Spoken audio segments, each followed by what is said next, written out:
Chapter 13. The two men stood over the tangle of discarded ropes lying in the snow. Iraq pursed his lips, then turned to Halt. "Well, so far, you're right," he said. "The little beggar escaped once Olak pretended to fall asleep on guard duty."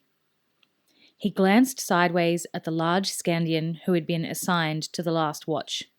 "You did pretend to fall asleep, didn't you?" he added with a touch of sarcasm. The warrior grinned easily at him. "Oh, it's wonderful, Jarl Iraq," he said. "You've never seen such a lifelike impersonation of a sleeping man. I should have been a travelling player." Iraq grunted skeptically. "So, what now?" he asked Halt.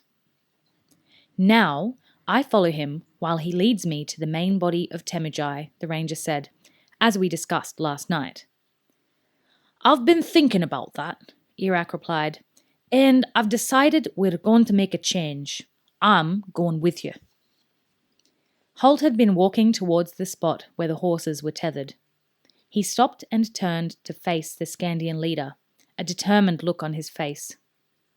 "We discussed this last night. We agreed that I would be quicker and less noticeable if I went alone." "No, we didn't agree that. You agreed that," Iraq corrected him. "And even if you're right, you're just going to have to settle for being slower and noisier and make allowances for a fact." Halt drew in breath to begin a protest, but Iraq forestalled him. "Be reasonable," he said. "We've agreed that circumstances seem to make us temporary allies." "Which is why you'll keep my 3 companions here as hostages," Halt put in sarcastically. And Iraq simply shrugged. "Of course, they're my surety that you'll come back. Put yourself in my shoes.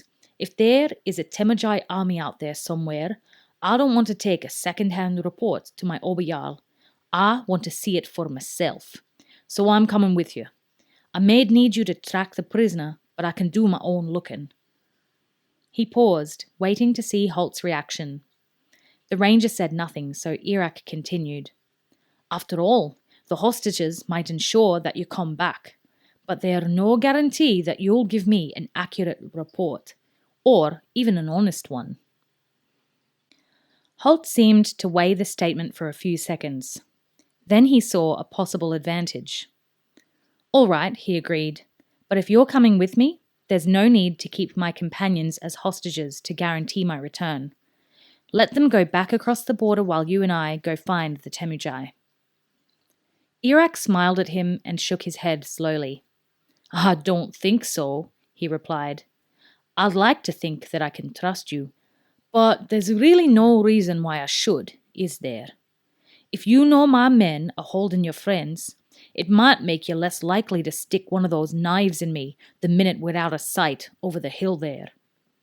Halt spread his hands in an innocent gesture. "Do you really think an undersized little runt like me could get the better of a big hulking sea-wolf like you?" Iraq smiled grimly at him. "Not for a moment," he said, "but this way I'll be able to sleep nights and turn my back on you without worrying." Halt couldn't help the trace of a grin that showed on his face. "Fair enough," he agreed. "Now, could we get going while these tracks are still fresh? Or would you prefer to argue until the snow melts?" Iraq shrugged. "You're the one who's doing all the arguing," he told him. "Let's go." Halt glanced over his shoulder as Abelard set his hooves more securely against the steep slope.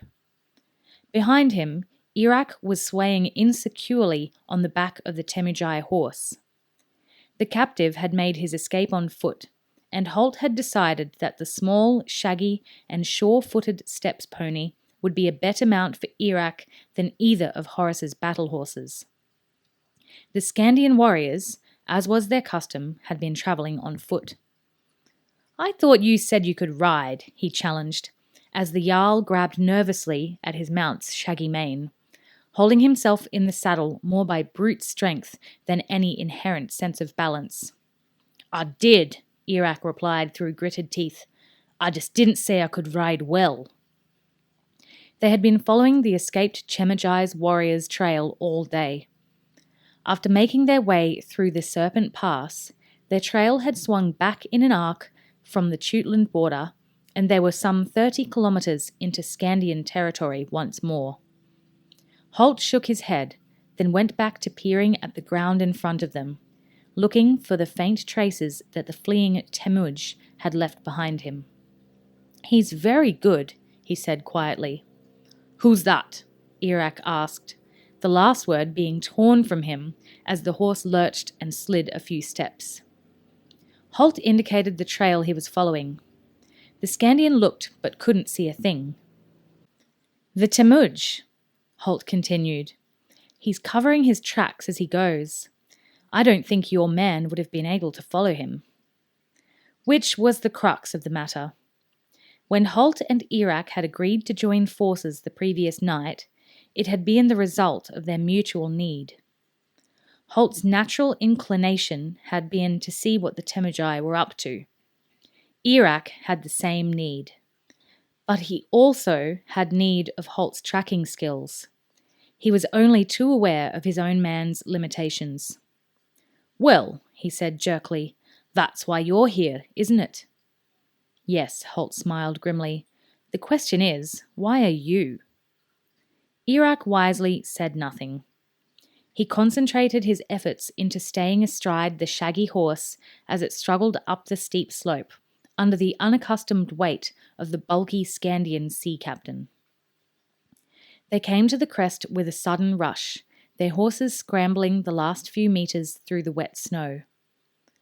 Below them was a deep, wide valley, and beyond that, another range of hills. Below them on the vast plain, a mass of campfires sent columns of smoke spiraling into the late afternoon air, spreading as far as the eye could see, thousands of them, surrounded by more thousands of dome-shaped felt tents. The smell of the smoke reached them now. Not heady and scented like pine smoke, but acrid and sour-smelling. Irak wrinkled his nose in disgust. "What are they burning?" he asked. "Dried horse dung," Halt replied briefly. "They carry their fuel source with them. Look." He pointed to where the Temujai horse herd could be seen, a giant amorphous mass that seemed to flow across the valley floor as the horses sought fresh grazing. "Gorlog's teeth!" Irak exclaimed, stunned at the numbers. "How many are there?" 10,000, maybe 12, Halt replied briefly. The Skandian let out a low whistle. "Whew. Are you sure? How can you tell?" It wasn't a sensible question, but Irak was overwhelmed by the size of the horse herd, and he asked the question more for something to say than for any other reason. Halt looked at him dryly. "It's an old cavalry trick," he said. "You count the legs and divide by 4. Irak returned the look. "I was just making conversation, Ranger," he said. Halt seemed singularly unimpressed by the statement. "Then don't," he replied shortly. There was silence between them for a few minutes as they studied the enemy camp. "Are you saying there are 10 to 12,000 warriors down there?" Irak asked finally.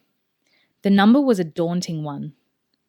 At best, Skandia could put a force of 1,500 warriors in the field to face them, perhaps 2,000 at the outside. That meant odds of 6 or 7 to 1, but Halt was shaking his head. "More like 5 to 6,000, he estimated.